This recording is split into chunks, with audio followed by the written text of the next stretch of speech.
Hello, जय हिंद। पहले साथियों, देखिए आज हम लोग देखने वाले हैं class 12th biology chapter number 2 का महत्वपूर्ण सब्जेक्टिव क्वेश्चन जो आपके बोर्ड परीक्षा में बार बार पूछा जाता है। तो जितना भी क्वेश्चन करवाऊंगा सारे क्वेश्चन को क्लियर कर लीजिए। और सबसे बड़ी बात है कि इस चैप्टर से आपका हर साल लॉन्ग क्वेश्चन पूछा जाता है। जो क्वेश्चन मैं आपको करवाने वाला हूँ प्यार बच्चों, तो इसमें से बहुत सारा ऐसा भी क्वेश्चन होगा जो आपके 2 नंबर में या तो 5 नंबर में पूछ सकता है। ठीक है, तो इसको अच्छे तरीके से क्लियर कर लीजिए। और जितना भी करवाऊंगा सारा चीज आसान भाषा में होगा और आपको प्रैक्टिस करना है कि इस चैप्टर के सारे क्वेश्चन जो महत्वपूर्ण है बोर्ड परीक्षा के लिए क्लियर कर लेना है। ठीक है, तो चलिए प्यारे बच्चों फटाफट शुरुआत करते हैं। साथ में चैनल से पहली बार जुड़ते हैं तो चैनल को सब्सक्राइब करना है। सब्सक्राइब करने के साथ बेल नोटिफिकेशन तो आप लोग को दबाने आ ही जाएगा, दबा करके ऑल पर क्लिक कर लीजिएगा। और व्हाट्सएप ग्रुप में जुड़ने के लिए आपको सदा मैसेज कर देना है इसी नंबर पर 9142418232। ठीक है, इस नंबर पर व्हाट्सएप मैसेज करके आप लोग व्हाट्सएप ग्रुप में भी जुड़ जाएंगे। नंबर है 9142529134। इस नंबर पर आप लोग जुड़ जाइएगा। ठीक है, तो चलिए प्यारे बच्चों शुरुआत करते हैं। और आप लोग एकदम वादे के साथ चलेंगे, जो मैं कहूंगा वो काम कीजिए। ठीक है, अगर मान लीजिए आपके पास अभी कॉपी है तो अच्छी बात है, नहीं भी है तो ध्यान पूर्वक समझिएगा, फिर बाद में कॉपी में नोट कर लीजिएगा, क्योंकि बायोलॉजी आपको इसमें नोट करना ही पड़ेगा। तो देखिए, पुष्पीय पादपों का लैंगिक जनन हो सकता है नहीं, ये होबे करेगा कि 2 पार्ट में वीडियो बने। पहला पार्ट है फिर अगला पार्ट आएगा, क्योंकि इससे लॉन्ग क्वेश्चन बहुत ज्यादा पूछा जाता है, 2 नंबर के पूछा जाता है। बहुत बढ़िया चैप्टर है। ठीक है, तो यहाँ पर समझिए, पुष्पीय पादपों में लैंगिक जनन चैप्टर का नाम है 15 भी सब्जेक्टिव क्वेश्चन है, जो 2 नंबर इससे भी आ सकते हैं, 5 नंबर भी आ सकते हैं। ठीक है, अब बिहार बोर्ड का मर्जी वो क्या करेगा। ठीक है, तो चलिए प्यारे बच्चों यहाँ पर बेहतर वीडियो की शुरुआत होता है। यहाँ पर आप लोग देखिएगा तो पुष्प का पहला क्वेश्चन देखिए, यहाँ पर आपका पहला जो क्वेश्चन आपको दिख रहा है, पुष्प का नामांकित चित्र की बात किया जा रहा है। किसका बात? पुष्प का नामांकित चित्र आपके बोर्ड परीक्षा में पूछा जाता है। तो इसको अच्छे तरीके से आप लोग क्लियर कर लीजिएगा ना, तो कहीं कोई दिक्कत नहीं होगा। कहिए कहिए कैसे? तो ये आपके पहले से बोर्ड परीक्षा में पूछा हुआ सबसे बड़ी बात है। और ये प्यार बच्चों आपके बोर्ड परीक्षा में आ सकता है। और बेसिक तो यहाँ पर मैं आपको बता ही देता हूँ क्या क्या इसमें है। देखो, आपके बोर्ड में पूछेगा कि पुष्प का नामांकित चित्र पूछे, क्योंकि पुष्पीय पादपों में लैंगिक जनन पढ़ रहे हैं और पुष्प का नामांकित चित्र ना पूछे, ऐसा कभी ना हुआ ना होगा। तो देखो, मैं चाहता तो आपका एनसीईआरटी का भी फिगर उठा सकता था, लेकिन बहुत वो हार्ड हो जाता। अपने हाथ से बना हुआ रहता ना तो आसानी से बन जाता। जैसे आप लोग इसका फिगर आसानी से बना सकते हैं। पहली बात तो समझ लो, ये क्या चीज है? पुष्प है। ये वाला जो इसको डेउले बोलते हैं। ठीक है, ये क्या चीज होता है? इसको बोला जाता है पुष्प वृंत। क्या बोला जाता है? पुष्प वृंत कहा जाता है। पहले नामकरण समझ लीजिए, फिर मैं आपको फिगर बना के सिखा दूंगा कैसे करना है। ये वाला जो भाग होता है ना, ये पुष्पासन होता है। ठीक है, और बहुत से ऐसे फल है जिसका निर्माण पुष्पासन से होता है। जैसे असत्य फल होता है ना, उसका निर्माण पुष्पासन से हो जाता है। ठीक है, और सत्य फल का निर्माण अंडाशय से होता है। इसी चैप्टर में आपका पढ़ना है। उससे पहले आपको ध्यान में रखना, पुष्पासन जो है मेरे प्यारे बच्चों, इस चीज से बना। ये वाला जो भाग है ना, ये आपका पुष्पासन है। ठीक है, और ये वाला डाउनलोड को क्या कहा जाता है? पुष्प वृंत कहा जाता है। फिगर बनाना सीख जाएगा। ये वाला आपका पहला बात तो प्यारे बच्चों, ये बाह्य दल पुंज। ये वाला जो आपको दिख रहा है ना, ये वाला इस प्रकार से, ये दो दो को आपका बाह्य दल पुंज है। ये क्या चीज है? तो प्यार बच्चों, ये आपका बाह्य दल पुंज है। बाह्य दल पुंज का मतलब समझते हैं ना? तो हाँ, तो बाह्य दल पुंज ये पहला भाग होता है पुष्प का। फिर दूसरा भाग देखिएगा ना, तो ये वाला आपको दल पुंज आपको दिखेगा। ये दल पुंज है ना, ये कीट को, जो कीट आप लोग देखिएगा, मधुमक्खी देखते होंगे या जो भी आप लोग कीट देखते हैं, वो कीट को आकर्षित करने वाला यही होता है। ध्यान दीजिए, यही होता है ये कीट को आकर्षित करने वाला। ठीक है, ये कीट को क्या करता है? आकर्षित करता है। जो मधुमक्खियां वगैरह होती है, जो तितली वगैरह होता है, ये हरे कलर का होता है दलपुंज, और यहीं से आपको आकर्षित कर लेता है। यही वाला चीज है। ठीक है, तो इसका दलपुंज है। दो दो को दलपुंज आपको दिख रहा होगा। ये वाला एगो दलपुंज है, ये वाला दलपुंज है। ये पुष्प का दूसरा भाग है। पहला भाग कौन था? ध्यान दीजिए, पहला भाग आपका बाह्य दलपुंज था, ये वाला। और दूसरा भाग कौन है? ये वाला दलपुंज है। ठीक है, ये 2 भाग है, हरे कलर का होता है, कीटों को आकर्षित करता है। और तीसरा आप देखिएगा ना, तो ये पुंकेसर आपको दिख रहा होगा, पुमंग। ठीक है, पुष्प का नर भाग क्या चीज होता है? पुंकेसर। और मादा का, और पुष्प का मादा भाग जो होता है जयांग कहलाता है। तो ये दोनों चीज पुष्प में होता है, क्योंकि ये आपका जो पुष्प दिख रहा है ना, ये द्विलिंगी है। ठीक है, यहाँ पर देखिएगा ये वाला पुष्प आप लोग देखिएगा मेरे प्यारे बच्चों, तो ये क्या चीज है? पुमांग है। जो पुष्प का कौन सा भाग है? तो जो पुष्प का जो होता है पुमांग भाग, ये होता है प्यारे बच्चों, यानी कि ये पुंकेसर होता है। ठीक है, पुंकेसर का ये भाग होता है पुमांग। तो ये वाला आपको दिख जाएगा। ठीक है, और ये शीर्ष से ये वाला अगर इस पर गिरेगा ना जाके, तब यहाँ पर आपका दोस्तों फूल का कैसे होता है? परागन होता है, इसके कारण फूल का निर्माण होता है वगैरह होता है। आगे पढ़ेंगे। ठीक है, अब बाकी ये वाला जो आपको दिख रहा है प्यारे बच्चों अंडा जैसा, इसको आप लोग क्या बोलते हैं पता है? ये जायांग है। ये क्या चीज है? ये चीज जायांग है। ये क्या चाहिए? तो ध्यान रखना है, ये आपका जायांग है। तो पुष्प के 4 भाग आप समझ लिए।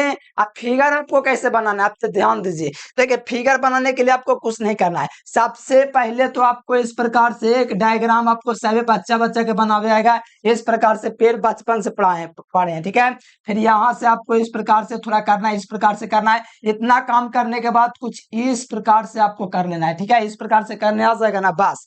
इसके करने के बाद प्यारे बच्चों आप लोग देखिएगा, इसमें आपको दो दो को क्या दिख रहा है? बादल पुंज दिख रहा है ना, इधर से और इधर से। बस यहीं से आपको इस प्रकार से खींचना है। बहुत आसान है फिगर बनाना, कोई बड़ी बात नहीं है। इस प्रकार से आप लोग उधर से भी खींच देंगे, इस प्रकार से। ठीक है, तो बहुत आसानी से आप लोग खींच देंगे। इस प्रकार से हो गया। तो ये बाह्य पुंज दुग हो गया। अब यहाँ पर देखिएगा प्यारे बच्चों, ये आपका क्या चीज है? तो ये दलपुंज जो हरे कलर का होता है, कीटों को आकर्षित करता है। तो ये वाला फिगर बनाने के बाद रह गया। तो आप लोग कुछ इस प्रकार से दिल वगैरह पढ़ाए होंगे, बचपन से आप लोग पढ़ रहे हैं। तो इस प्रकार से इधर से आप लोग कर लीजिए, और इस प्रकार से इधर से भी आप लोग कर लीजिए। तो ये आपका बन गया क्या चीज प्यारे बच्चों? ये दो चीज। तो ये दो चीज आपका बन गया क्या चीज? तो यहाँ से आपका लिखा हुआ है दलपुंज, देखिए लिखा हुआ है। फिर ऊपर में आपको यहाँ पर दे देना है उमंग, इस प्रकार से उठा लेना है। फिर इस प्रकार से इसको उठा लेना है, और बीच में आपको दे देना है जायांग। जायांग एक के जोड़ी होता है यहाँ पे। ठीक है, तो यहाँ पर आपको इस प्रकार से कर लेना है, इस प्रकार से, और इस प्रकार से आपको करके इस प्रकार से, इस प्रकार से, इस प्रकार आपको फिगर बनाना है। बहुत आसान फिगर। फिगर तो आप लोग आसानी से बना लेंगे। बस इसका जो नामकरण जो होता है ना, वो देखता है। अगर आपका सही नामकरण किया हुआ ना, तो 2 नंबर पूरा मिल जाएगा। बहुत टाइम नहीं लगेगा बनाने में। तो पहले बात पोषो के बारे में आप लोग समझ गए होंगे। अगर आप मान लीजिए शुरू से पढ़ाते ना, तो सारा चीज के बारे में एक एक चीज के बारे में बताते हैं। लेकिन हम आपको क्या करवा रहे हैं? VVI करवा रहे हैं। यानी कि VVI इसीलिए करवा रहे हैं क्योंकि पहले सारा चीज पढ़ाया हुआ है, इसीलिए सिर्फ VVI इसमें करवा दे रहे हैं। तो पहला चीज तो क्लियर हो गया। अब देखो, लागू बीजाणु धान्य, जैसे पुष्प को काटोगे ना, तब उसमें से छोटा सा एक भाग निकलता है, लागू बीजाणु धाने। पहले आप पढ़े होंगे तो आपको पता होगा किस प्रकार से फिगर का निर्माण हो, कैसे आया है फिगर, वो भी आपको पता होगा अगर ध्यान पूर्वक पढ़े हैं सारा क्लास तक। अब देखिए, यहाँ पर लिखा हुआ लागू बीजाणु धाने का नामांकन चित्र 2024 में आया हुआ है। तो 26 में आ सकता है, कोई बड़ी बात नहीं है। देखो, फिगर तो पहले बात कोई बड़ी बात नहीं बनाना। ये आपको देख रहा है क्या चीज? लागू बीजाणु धाने। ये लागू बीजाणु धानो जो है प्यार बच्चों आपको देख रहा है, ये सब में आप लोगों का जो ये चीज दिख रहा है, ये सब तो आपका पराकन वगैरह है।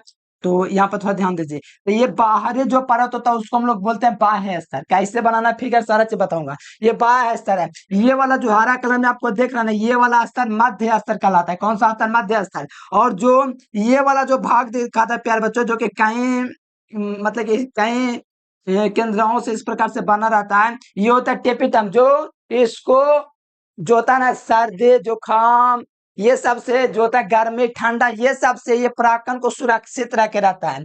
मतलब इसमें एस्पिरुलिन एक एंजाइम होता है जो परागकण को सुरक्षित रखता है। इसको सड़ने गलने से बचाता है। कौन? तो टेपिटम। यानी टेपिटम का मतलब है प्यार बच्चों, परागकणों को पोषण प्रदान करना, खत्म होने से उसे बचाना। उस सर्दी हो, गर्मी हो, अम्लीय क्षार, सारा चीज से बचाव कौन करेगा? टेपिटम करेगा। फिगर बनाने के लिए आप गोल फिगर भी बना सकते हो या आधा फिगर भी बना सकते हो। बस आपको कुछ नहीं करना है, बस आपको गोल पाना है तो गोल भी पाड़ सकते हो। इस प्रकार से आपको ले लेना है। इस प्रकार से ऊपरी वाले भाग को हम लोग क्या नाम देंगे बताइए तो? ऊपरी वाले जो भाग है उसका हम लोग क्या नाम दिए? बाह्य परत। तो इस प्रकार से आपको थोड़ा कर लेना है। तो इसका नाम बाह्य परत है। नामकरण कर लेना, बाकी तो नाम दिया हुआ है। ठीक है, इस प्रकार से। फिर उसके बाद कौन है? मध्य स्तर। मध्य स्तर में देखिएगा तो ये आपका हरा कलर में है। तो मध्य स्तर के लिए थोड़ा जगह छोड़ देंगे ताकि आसानी से बन जाए ये फिगर। तो मध्य स्तर के लिए आपको इस प्रकार से ले लेना है। आप लोग इसको ऐसे इस प्रकार से मिला देंगे तो और सुंदर लगेगा देखने में। ठीक है, इसी प्रकार से आपको करते जाना है। देखिए, फिगर आप लोग खुद से बना सकते हो। बहुत आसान चीजें हैं, ठीक है। ये आपका मध्य स्तर में क्लियर हुआ प्यारे बच्चों। आप रह गया क्या चीज, नामकरण तो कर दोगे ना बस। अब यहाँ पर रह गया क्या चीज, तो आपका रह गया टेपिटम। टेपिटम का कार्य क्या होता है, तो आप सभी बच्चों को पता होगा। टेपिटम का कार्य होता है इसको पोषण प्रदान करना, ठीक है। और टेपिटम के कार्य पूछे जाते हैं। तो टेपिटम जो आपको यहाँ से दिख रहा है, ये वाला जो परत है, ये टेपिटम है। क्या चीज है, टेपिटम। तो इसको हम लोग इस प्रकार से बना लेंगे, थोड़ा सुंदर से दिखे। आप लोगों को कुछ इस प्रकार से टेपिटम का बना लेना है फिगर। देखो थोड़ा इसको कोण पर आपको ज्यादा लेना है कि साथ ज्यादा सुंदर लेंगे, गोल जैसा लेना है, ये भी सही है, ठीक है। और इस प्रकार से ये आपका फिगर बन गया प्यार बच्चों, कितना मस्त है। बस इसमें आपको अब थोड़ा सा दे देना है, ये सब पराकन वगैरह थोड़ा इस प्रकार छोटा छोटा देना है। बाकी नाम तो तीनों का बस आपको इतने करना है। बस यहाँ पर आपको नामकरण चेक करेगा, नामकरण सही किए हैं कि नहीं। अगर आपका नामकरण सही है तो नंबर मिल जाएगा, अगर नामकरण ही गलत कर देते हैं तो दिक्कत हो जाएगा। जैसे इसका नाम क्या हो गया, बाह्य स्तर नाम हो गया, क्या हो गया, बाह्य स्तर। फिर विचला को क्या चीज नाम है, मध्य स्तर। इसको क्या नाम है, मध्य स्तर। मध्य स्तर। देखो दो कलम ले जाओगे, ब्लैक ले जाओगे, ब्लू ले जाओगे, तो दोनों का यूज कर देना इसमें, ठीक है। और ये चीज क्या है, ये वाला क्या चाहिए, टेपिटम। ये क्या चाहिए, टेपिटम। बस कुछ करना है इसमें, आपके नंबर मिलेंगे बोर्ड में। और 24 में आया तो 22 26 का है, तो इस प्रकार से फिगर बना लोगे, कहीं कोई दिक्कत नहीं, नंबर आपको मिल जाएगा। अगर आप लोग इसको और लंबा ले जाना चाहते हो तो इस प्रकार से आप लोग लंबा भी ले जा सकते हो, कोई दिक्कत वाली बात नहीं। बस आपको फिगर में जानना चाहता है एग्जामिनर, आपको नामकरण पता है कि नहीं, बस और कुछ नहीं। बस आपको नामकरण पता है, बाकी सब क्लियर है, कोई दिक्कत नहीं होगा, आपका पूरा नंबर मिल जाएगा। अरे उतना थोड़ी देखने देगा, देखेगा मध्य स्तर, बस्तर, टिपिटम, इतने में आपको 2 नंबर मिल जाएगा। इसमें के नंबर काटेगा, के नंबर थोड़े काट लेगा, पूरा दे देगा नंबर इसमें। तो ये आपको कर देना है, बहुत वीवीआई क्वेश्चन है ये। अब देखो ये तो 5 नंबर में आया हुआ क्वेश्चन है प्यारे बच्चों, 2024 में। लो ये 2 नंबर में करवाए हैं और 5 नंबर में आया था। लो सोचो कितना बढ़िया है। तो सोचो जो 2 नंबर वाला क्वेश्चन 5 नंबर में आ सकता है, तो यहाँ से जो भी क्वेश्चन पढ़ रहे हैं समझिए 2 नंबर 5 नंबर सब है, क्योंकि कोई गारंटी नहीं कौन क्वेश्चन 5 नंबर में आ जाएगा। तो देखो ये बहुत वीवीआई क्वेश्चन है, मोस्ट वीवीआई 2024 में आया, तो 26 की बारी है। किसकी बारी है, 26 की। और ये 5 नंबर में आया था प्यारे स्टूडेंट्स, क्या बताएं, 5 नंबर में पूछ दिया था। देखो पहले तो आपको ध्यान पूर्वक समझना है, ठीक है। क्या कहा जा रहा है, क्या ना कहा जाए, वो पहले ध्यान दीजिए।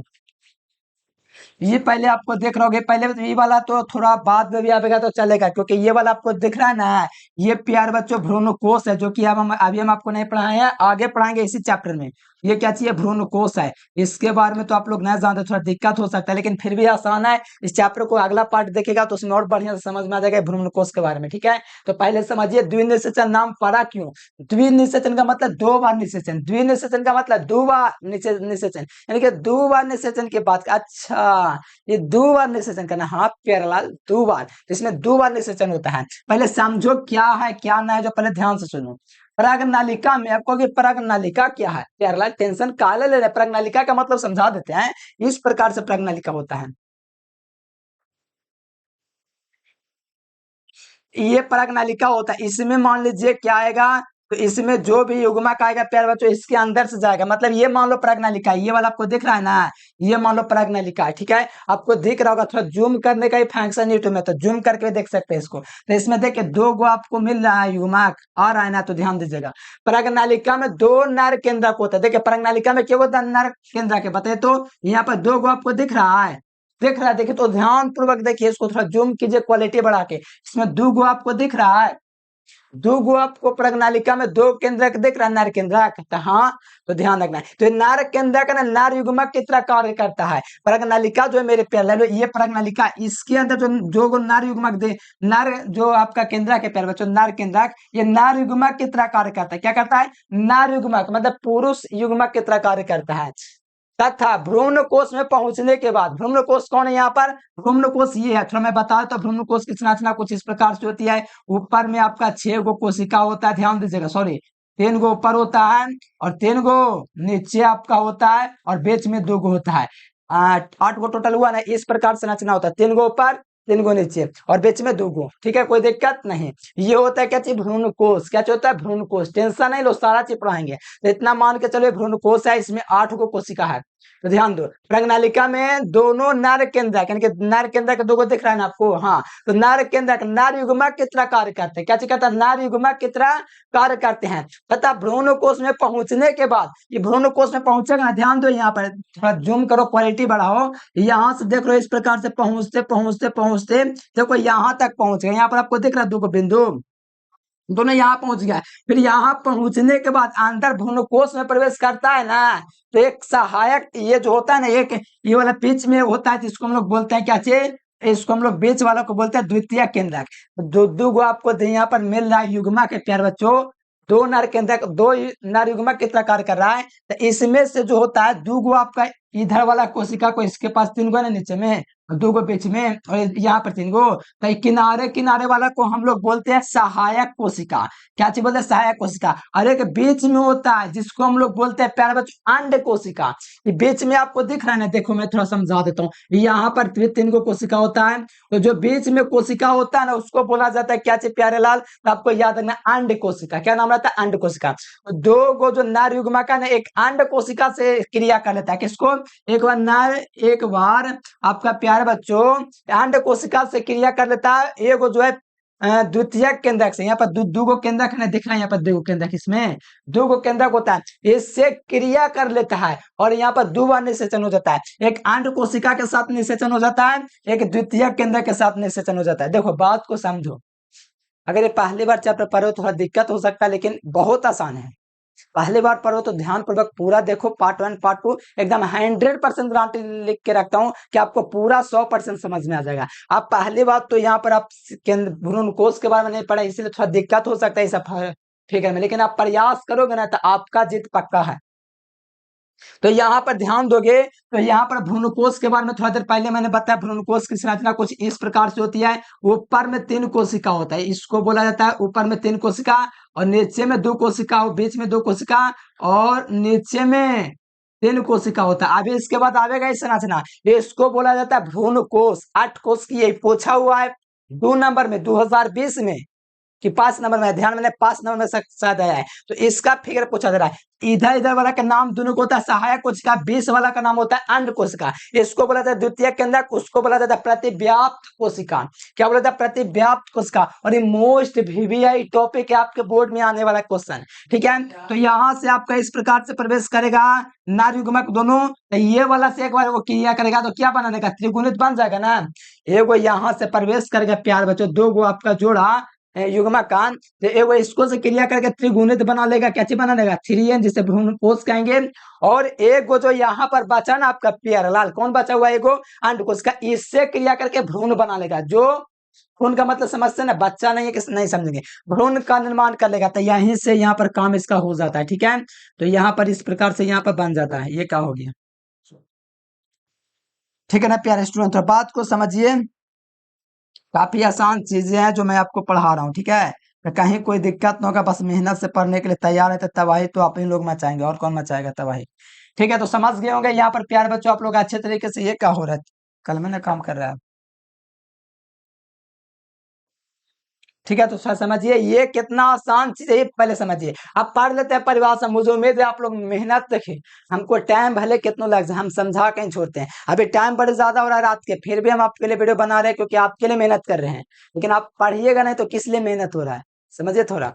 तो यहाँ पर ध्यान दीजिए, प्रज्ञालिका में दोनों नर केंद्रक, देखिए 2 नर केंद्रक आपको दिख रहा है इसमें। नर केंद्रक युग्मक की तरह, नर युग्मक की तरह कार्य करते हैं तथा भ्रूणकोश में पहुंचने के बाद, भ्रूणकोश में पहुंचने के बाद वो इसको से क्रिया करेगा तो त्रिगुणित हो जाएगा, और इससे अंड कोशिका से अभिक्रिया करेगा तो ये भ्रूण बना लेगा। और उसने के बाद नर युग्मक अंड कोशिका से निषेचित हो जाता है, यानी कि अंड कोशिका का मतलब इसमें जो अंड कोशिका यहाँ पर था ना, उससे निषेचित हो जाती है। तथा दूसरा युग्मक नर युग्मक जो है द्वितीय केंद्रक से निषेचित होता है। इसको इसमें 2 गो था ना पहले से, 2 गो पहले से था, एक और मिल गया था, त्रिगुणित हो गया। अर्थात एक ही भ्रूणकोश में 2 बार निषेचन हुआ। एगो पहला बार तो द्वितीय केंद्रक किया, एगो कौन किया? तो ये आपका किया अंड कोशिका। तो 2 बार निषेचन हुआ ना, एक ही चीज में 2 बार निषेचन हुआ, इसीलिए इसको द्विनिषेचन कहते हैं। इस प्रक्रिया को दोहरा निषेचन कहते हैं। बहुत बढ़िया, इतना आसान चीज है। तो हाँ प्यारेलाल इतना ही आसान है। बाकी यहाँ पर आपका 2-3 लाइन लिखा हुआ है तो कोई दिक्कत ना है। ऐसा निषेचन आवृत बीज, हाँ ये ऐसा निषेचन आवृत बीजी पौधों में ही हो सकता है, ठीक है।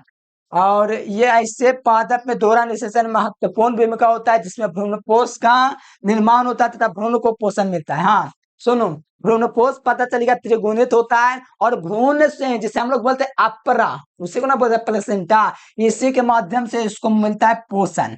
ठीक है, तो बहुत बढ़िया से प्रयास किया हम आपको समझा देने का, थोड़ा टाइम लिए तो समझे होंगे, अगर नहीं भी समझे कोई दिक्कत नहीं, प्रयास करते रहना है, आगे भी ऐसा क्वेश्चन आवेगा। तो बहुत आसान है, लेकिन मैं आपको कैसे समझाऊं, बहुत आसान है, लेकिन पूरा देखिएगा ना वीडियो तो मैं पक्का कहता हूँ समझ में आएगा। डबल फर्टिलाइजेशन इंग्लिश मीडियम के लिए हम देखो जाल परागन क्या है, ठीक है। तो जाल परागन देखिएगा, जब परागन की क्रिया जब जाल के माध्यम से होता है, जब परागन की क्रिया किसके माध्यम से, जाल के माध्यम से होती है तो उसे जाल परागन कहेंगे। क्या कहेंगे, जब परागन की क्रिया जाल के माध्यम से होती है तो उसे हम लोग जाल परागन क्या हो गया। कहेगा बीच में एक क्वेश्चन कहां से गया, क्वेश्चन तो बनता है कहां से बीच में परागन वाला क्रिया वाला क्वेश्चन आ गया।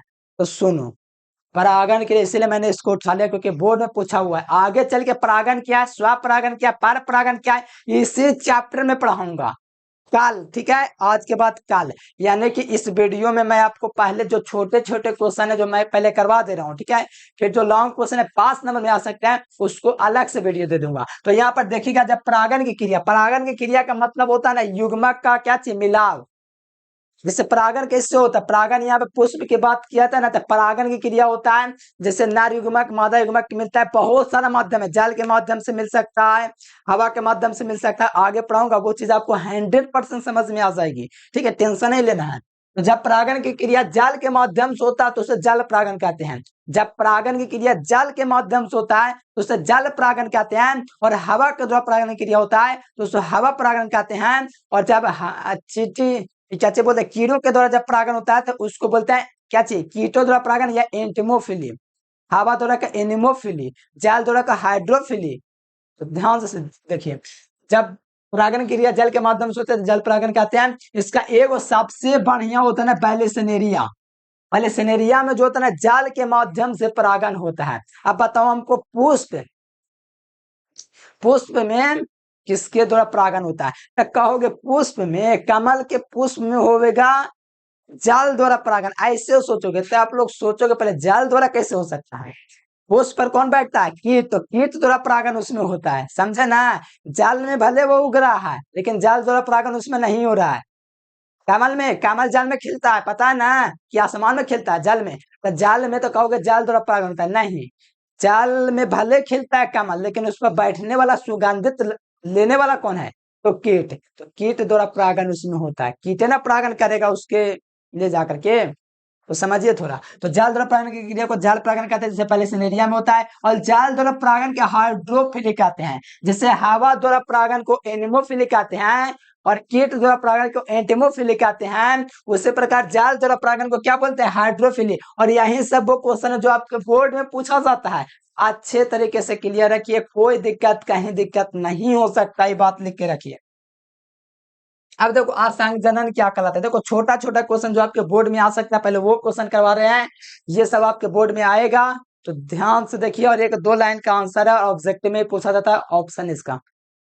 देखिए पूछा जा रहा है कि आसंजनन क्या है, तो बिना निषेचन के बीज का निर्माण, बिना निषेचन, देखो कोई भी चीज अगर निर्माण होता है तो निषेचन उसमें होता है। जैसे इंसान कैसे आता है, युग्मक से है, क्योंकि इसमें नर युग्मक मादा युग्मक बना तो निषेचन हुआ, निषेचन के बाद युग्मनज बना, युग्मनज को खून में पोषण मिला जिसके कारण बच्चे का क्या हुआ, विकास हुआ, फिर वो बाहर आया, फिर वो खाया पिया, फिर आज इंसान है। उसी प्रकार प्यार बच्चों कहा जा रहा है आसंग जनन, मतलब कि बिना जनन के कौन बन जाता है, मतलब बिना निषेचन के बीज का निर्माण आसंग जनन कहलाता है। मतलब बिना निषेचन किए बीज का निर्माण कर ले और फल में तब्दील हो जाए तो उसको हम लोग बोलते हैं आसंग जनन। मतलब बिना निषेचन के, ना नर की आवश्यकता ना मादा की आवश्यकता, ठीक है, उतना आवश्यकता नहीं, अपने आप ये निषेचन हो जाए, मतलब बिना निषेचन के हो जाए। तो इसमें नींबू उदाहरण है, संतरा है, आम है, घास है, गन्ना है, आलू है। तो ये सब वो सब पौधे, ये सब वो खाने वाली चीजें हैं जो बिना निषेचन के जनन कर लेता है, बिना निषेचन के निर्माण कर लेता है, तो इसको कहा जाता है आसंजनन, ठीक है। तो ये वाला चीज क्लियर आपका हुआ। शेख फलन क्या है, यदि बिना निषेचन के अंडाशय फल में परिवर्तित हो जाला, बिना निषेचन के अंडाशय किसमें तब्दील हो जा रहा है, तो फल में तब्दील हो जा रहा है, तो इसको बोलते हैं अनिषेक फलन। यानी बिना निषेचन के अंडाशय फल में परिवर्तित हो रहा है, तो इसको बोलते हैं क्या चाहिए, अनिषेक फलन। उदाहरण के देख लीजिए गेहूं व अंगूर जो है ये निषेक फलन है। यानी बिना निषेचन के अंडाशय फल में, बिना निषेचन किए अंडाशय किसमें तब्दील कर रहा है, फल में। पता है ना आपको कि अंडाशय किसमें विकसित करता है, फल में। और एक ये होता है अंडाशय होता है, एक बीज होता है, तो बीज किसमें विकसित करता है, बीजांड में। और अंडाशय फल में। ये सब ऑब्जेक्टिव में पूछा जाता है, इसलिए ध्यान रखिएगा। तो केला और अंगूर जो है अनिषेक फलन का उदाहरण है, याद रखना, ऑब्जेक्टिव में पूछता है। बहुभ्रूणता क्या, बहुभ्रूणता तो एकदम लॉलीपॉप है, ये तो इतना आसान चीज है, और ये ऑब्जेक्टिव में भी पूछता भी है, ठीक है। तो ध्यान दीजिएगा, तो कहा जा रहा है यदि किसी बीज में एक से अधिक भ्रूण हो, यानी यदि किसी बीज में एक से अधिक भ्रूण हो तो उसे बहुभ्रूणता कहते हैं। मतलब भ्रूण एक से अधिक हो जा रहा है, यानी ध्यान से देखोगे ना, यदि किसी बीज में एक से अधिक भ्रूण होता है, भ्रूण का मतलब समझ में करता है, एक से अधिक भ्रूण होता है तो उसे बहुभ्रूणता कहते हैं। जैसे आम में बहुत सारा भ्रूण होता है, नींबू तो सबसे बड़ा उदाहरण है, प्याज में भी होता है, संतरा में भी होता है, तो ये सब बहुभ्रूणता का उदाहरण है, जिसमें एक से अधिक भ्रूण हो।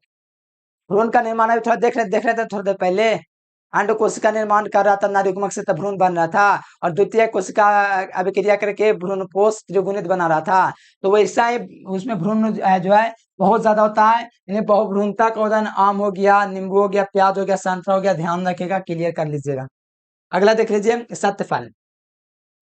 जब फल का निर्माण केवल अंडाशय के भाग से होती है, जब फल का निर्माण केवल अंडाशय के भाग से होती है तो उसको हम लोग बोलते हैं सत्य फल। जैसे एग्जांपल में क्या चीज हो गया, तो आम हो गया, कीवी हो गया, तरबूज हो गया, संतरा हो गया, अंगूर हो गया। तो ये सब के सब क्या चाहिए प्यारे बच्चों, तो आपको ध्यान में रखना है, ये सब के सब क्या चाहिए, सत्य फल है। क्या चाहिए प्यारे बच्चों, सत्य फल है। और ये इसको अर्थात फल में क्या था, बहुत ज्यादा एग्जाम में पूछा जाता है कि निम्नलिखित में से कौन सत्य फल का उदाहरण है, निम्नलिखित में से कौन है, ये अर्थात फल है। तो जिसका निर्माण किससे हो, अंडाशय से हो, उसको सत्य फल कहते हैं। जैसे आम का निर्माण अंडाशय से होता है, कीवी का निर्माण होता है, तरबूज का निर्माण होता है, संतरा का, अंगूर का। तो ये सब के सब सत्य फल है, ठीक है, कोई दिक्कत वाली बात नहीं। अब असत्य फल देख लो, जब फल का निर्माण पुष्पासन से होता है, जब फल का निर्माण अंडाशय को छोड़ करके पुष्प के अन्य भाग जैसे कि पुष्पासन से होता है, उसे असत्य फल कहते हैं। जैसे सेब हो गया असत्य फल, यानी कि मिथ्य फल, और यहाँ पर आपका नाशपाती भी हो गया, मालवाड़ी भी हो गया। तो ये सब जो है असत्य फल का उदाहरण है, ध्यान रहेगा। तो एकदम ध्यान तो रखना पड़ेगा प्यारे लाल आपको, ठीक है, मेहनत कीजिए, बढ़िया से क्लियर रहेगा। बहुत आसान चीजें, ये सब चीज क्या ही बताएं, पूछेगा सत्य फल असत्य फल क्या है, कौन न बता देगा। जब सत्य फल का निर्माण अंडाशय से होता है, असत्य फल का निर्माण पुष्पासन से होता है। बाकी एग्जाम्पल वगैरह अपने अपने जगह पर सब ठीक है, बाकी आप लोग ध्यान रखिएगा। भ्रूणकोश के देखो, ये मैं इसी का बात ना मैं कर रहा था अभी, बड़े ज्यादा देखो 2012 में आया वो क्वेश्चन। देखो भ्रूणकोश क्या होता है, देखो ये इसी प्रकार से संरचना था, ध्यान करो तो। ये ऊपर में 3 कोशिका था इस प्रकार से, और यहाँ पर 2 कोशिका था, और नीचे में आपका 3 कोशिका था, ठीक है। तो यहाँ पर आप लोग ध्यान दीजिएगा, तो भ्रूणकोश की घटक कोशिकाओं का नाम लिखे। इसका नाम क्या चीज होता है, तो इसका नाम होता है प्यारे बच्चों प्रतिव्यासत कोशिका। क्या चाहिए, प्रतिव्यासत कोशिका। 2 को लिखा हुआ है, मैं 3 को लिख देता हूं। इसको बोलते हैं सहायक कोशिका, द्वितीयक केंद्रक, द्वितीयक, और इसको बोलते हैं सहायक कोशिका। क्या बोलते हैं, सहायक। जो लास्ट में जो दिख रहा है ना, लास्ट में ये वाला ये दोनों सहायक कोशिका है। और इसको आपको पता है कि इसको बोला जाता है अंड कोशिका। देखो सहायक कोशिका तथा अंड कोशिका 2 भ्रूण कोशिका है ना, लिखा हुआ। सहायक कोशिका का नाम लिखा है, अच्छा सहायक कोशिका द्वितीय केंद्र एक चीज होता है, हाँ? ना द्वितीय केंद्र का अलग ना होता है, सहायक कोशिका तथा अंड कोशिका। सहायक कोशिका, और ये आपका अंड कोशिका, और ये आपका द्वितीय केंद्र बता दिया मैंने, द्वितीय केंद्र ये वाला है। और ये आपका क्या चाहिए, अंड कोशिका। तो यहाँ पर 4 गो नाम आपको मिल रहा है। प्रतिव्यासत कोशिका 3 गो है, और द्वितीय के अंदर के गो दो गो है, और सहायक कोशिका के गो दो गो है, और यहाँ पर आपका अंड कोशिका के गो तो एक गो है। ठीक है, क्लियर है। तो इसी प्रकार से पूछता, बस ये दो नाम याद रखो, बोर्ड में आपका 2 नंबर कोई नहीं छीनने वाला। अब देखो यही की बात कर रहा था, ला ये सब क्वेश्चन मतलब लास्ट में था, लास्ट में क्वेश्चन था इसमें, देखो इसी के बात मैंने कर रहा था। बताओ इसमें क्या दिक्कत है तुमको। ये 3 गो आवृत बीजी 8 केंद्र के भ्रूणकोश का नामांकित चित्र बनावे, क्या बनावे, नामांकित चित्र बनावे। ठीक है प्यारेलाल, हाँ। तो किसी आवृत बीज में 8 केंद्र के भ्रूणकोश के नामांकित चित्र बनावे। तो यहाँ से आप लोग देखिए प्यारे बच्चों, ये आपका 3 गो, इसको बोलते हैं क्या चीज, प्रतिव्यासत कोशिका। क्या बोलते हैं, प्रतिव्यासत कोशिका।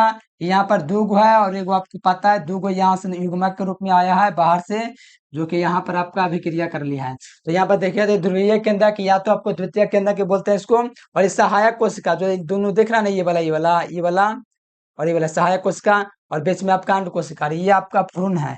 ठीक है, तो इस प्रकार से फिगर है, बाकी कोई दिक्कत नहीं, ये त्रिगुणित बन गया, इसलिए इसका नाम पड़ेगा भ्रूणपोष। क्या बन गया, भ्रूणपोष।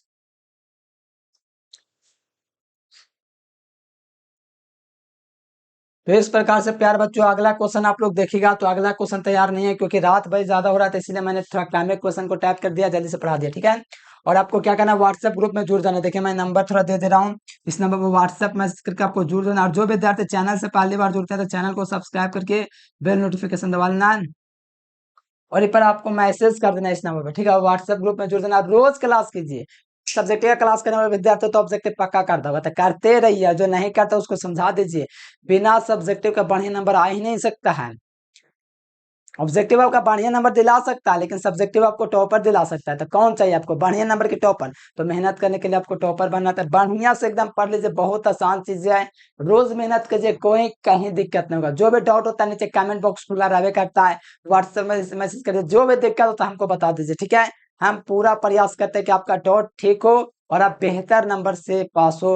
बेहतर नंबर लेगा प्यार बच्चों, तो आपको बढ़िया कॉलेज वगैरह मिलता है। सबसे बड़ी बात है कि आपका बढ़िया नंबर आपको दिखाता है किस जिम्मेवारी से आप 12th में पढ़े हैं। जब 12th बढ़िया पढ़ लीजिएगा तो आगे पढ़ाई में मन लगता है। जब 10th 12th ठीक से नहीं पढ़ेगा तो आगे के पढ़ाई में मन नहीं लगता है।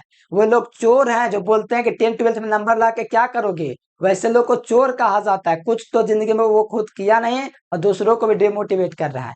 शुरू से पढ़ते चलेगा तो पूरा नाम होता है। आत्मविश्वास मिलता है कैसे, जब आप बढ़िया करते हैं किसी भी क्षेत्र में, तब ना कि मैट्रिक फेल सब कुछ फेल करके एक बार आईएएस बन जाता है। कोई कोई ऐसा होता है 1-2% जो बन जाता है आईएएस। ऐसा थोड़ी कि सभी ऐसे बन जाएगा जो फेल कर गया है, ऐसा ना है।